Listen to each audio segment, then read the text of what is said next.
Hallelujah. ಕರ್ತನ ನಾಮಕ್ಕೆ ಸ್ತೋತ್ರ ಉಂಟಾಗಲಿ. ಪ್ರತಿ ಕ್ಷಣವೂ ಕೂಡ ನಮ್ಮನ್ನ ಕಾಯುವಂತ ದೇವರಿಗೆ ಕೋಟಿ ಕೋಟಿ ಸ್ತೋತ್ರ ಉಂಟಾಗಲಿ. ಈ ದಿನ ವಾಕ್ಯದಿನಕ್ಕಾಗಿ ಕೀರ್ತನೆಗಳಲ್ಲಿ 77 ಅದರಲ್ಲಿ 14ನೇ ವಚನದಲ್ಲಿ ಹೀಗೆ ಬರೆಯಲ್ಪಟ್ಟಿದೆ: ಅದ್ಭುತಗಳನ್ನು ನಡೆಸುವ ದೇವರು ನೀನೇ, ಜನಾಂಗಗಳಲ್ಲಿ ಪರಾಕ್ರಮವನ್ನು ತೋರ್ಪಡಿಸಿದೆ. ದೇವರ ವಾಕ್ಯದಲ್ಲಿ ಕೀರ್ತನೆಗಾರನ ಹೇಳುವಂತನಾಗಿದ್ದಾನೆ, ಅದ್ಭುತಗಳನ್ನ ನಡೆಸುವ ದೇವರು ನೀನೇ ಎಂಬುದಾಗಿ. ಪ್ರತಿ ಮನುಷ್ಯನು ಕೂಡ ತನ್ನ ಜೀವನದಲ್ಲಿ ಒಂದು ಅದ್ಭುತವನ್ನು ಕಾಣಬೇಕೆಂಬುದನ್ನು ಬಯಸುವನಾಗಿದ್ದಾನೆ. ದೇವರು ಅದ್ಭುತ ಸ್ವರೂಪನೆಂಬುದನ್ನ ದೇವರ ವಾಕ್ಯದಲ್ಲಿ ನಾವು ಧ್ಯಾನಿಸುವಂತರಾಗಿದೆ. ದೇವರು ಈ ಲೋಕವನ್ನ ಉಂಟು ಮಾಡುವಾಗ ಅದ್ಭುತವಾಗಿ ದೇವರು ಆತನು ಉಂಟು ಮಾಡಿದ ಪ್ರತಿ ಒಂದನ್ನು ಕೂಡ ಆತನು ತನ್ನ ಬಾಯಿಂದ ಉಂಟಾಗಲಿ ಎಂಬುದಾಗಿ ಹೇಳಿದಾಗ ಎಲ್ಲವೂ ಕೂಡ ಉಂಟಾಯಿತು. ಆದರೆ ಮನುಷ್ಯನನ್ನ ಉಂಟು ಮಾಡುವಂತಹ ಆ ಸಮಯದಲ್ಲಿ ಮನುಷ್ಯನನ್ನ ದೇವರು ಬಹಳ ಅದ್ಭುತವಾಗಿ ಉಂಟು ಯಾಕಂದ್ರೆ ದೇವರು ಮನುಷ್ಯನ ತನ್ನ ಸ್ವರೂಪದಲ್ಲಿ ಉಂಟು ಮಾಡಿದೆ. ದೇವರ ಅದ್ಭುತ ಸ್ವರೂಪನಾಗಿರುವಾಗ ಆತನ ಒಂದು ಅದ್ಭುತವಾದಂತ ಆಲೋಚನೆಯಲ್ಲಿ ಮನುಷ್ಯನನ್ನ ಸೃಷ್ಟಿ ಮಾಡಿರುವಾಗ ಮನುಷ್ಯನು ಅದ್ಭುತವಾಗಿದ್ದಾನೆ. ಪ್ರತಿ ಕ್ಷಣವೂ ಕೂಡ ಮನುಷ್ಯನು ದೇವರಿಂದ ಅದ್ಭುತಗಳನ್ನ ಹೊಂದುವಂತವನಾಗಿದ್ದಾನೆ. ಪ್ರತಿ ಕ್ಷಣವೂ ಕೂಡ ನಾವು ಉಸಿರಾಡುವಂಥದ್ದು, ನಾವಿನ್ನೂ ಈ ಲೋಕದಲ್ಲಿ ಇರುವಂಥದ್ದು ದೇವರು ಕೊಟ್ಟಂತ ಕೃಪೆ, ದೇವರು ಕೊಟ್ಟಂತ ಆಶೀರ್ವಾದವಾಗಿದೆ ಎಂಬುದನ್ನು ನಾವು ಗಮನಿಸುವಂತರಾಗಿದೆ.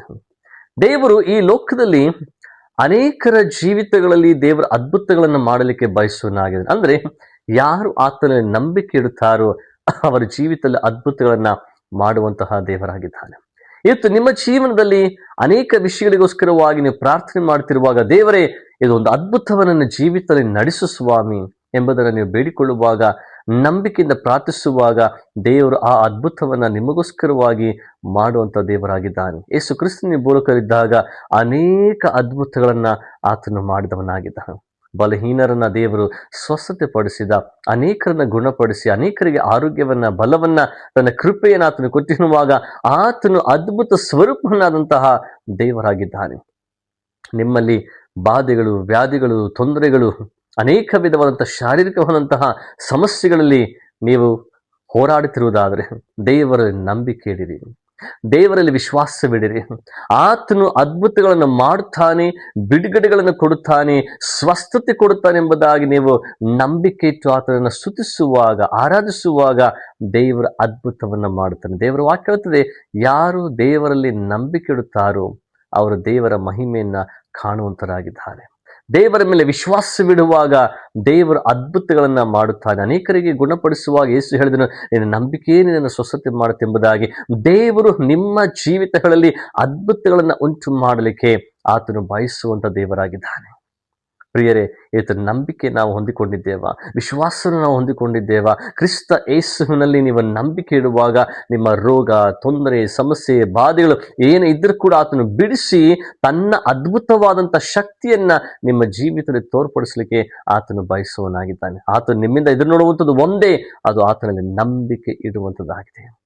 ದೇವರಲ್ಲಿ ವಿಶ್ವಾಸವಿಡುವಾಗ, ನಂಬಿಕೆ ಇಡುವಾಗ, ದೇವರ ವಾಕ್ಯಗಳನ್ನು ಓದುವಾಗ, ದೇವರ ವಾಕ್ಯಗಳಂತೆ ನಡೆಯುವಾಗ ನಮ್ಮ ಜೀವನದಲ್ಲಿ ದೊಡ್ಡ ದೊಡ್ಡ ಅದ್ಭುತ ಕಾರ್ಯಗಳನ್ನ ನಾವು ಕಾಣಲಿಕ್ಕೆ ನಮಗೆ ಸಾಧ್ಯವಾಗುವಂಥದ್ದಾಗಿದೆ.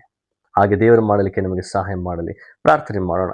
ಪರಿಶುದ್ಧನಾದ ನಮ್ಮ ತಂದೆಯಾದಂಥ ದೇವರೇ, ಕರ್ತನೆಯಪ್ಪ ನಿನ್ನ ನಾಮಕ್ಕೆ ಸ್ತೋತ್ರ ಉಂಟಾಗಲಿ. ಸ್ವಾಮಿ, ನಿನ್ನ ವಾಕ್ಯನ ಕೇಳ್ತಿರುವಂತಹ ಸಹೋದರ ಸಹೋದರಿಯನ್ನ ಕರ್ತನೆಯಪ್ಪ ನಿನ್ನ ಆಶೀರ್ವಾದಗಳನ್ನು ಮಾಡು.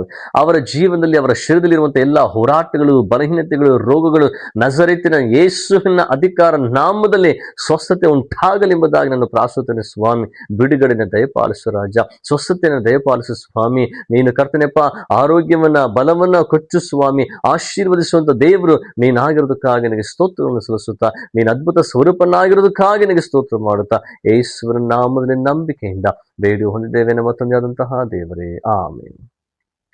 ದೇವರು ನಿರಂತರವಾಗಿ ನಿಮ್ಮ ಜೀವಿತದಲ್ಲಿ ಅದ್ಭುತಗಳನ್ನು ಮಾಡಲಿ, ತನ್ನ ನಾಮವನ್ನ ಮಹಿಮೆ ಪಡಿಸಿಕೊಳ್ಳಿ. ದೇವರು ನಿಮ್ಮನ್ನು ಆಶೀರ್ವಾದ ಮಾಡಲಿ. Praise the lord.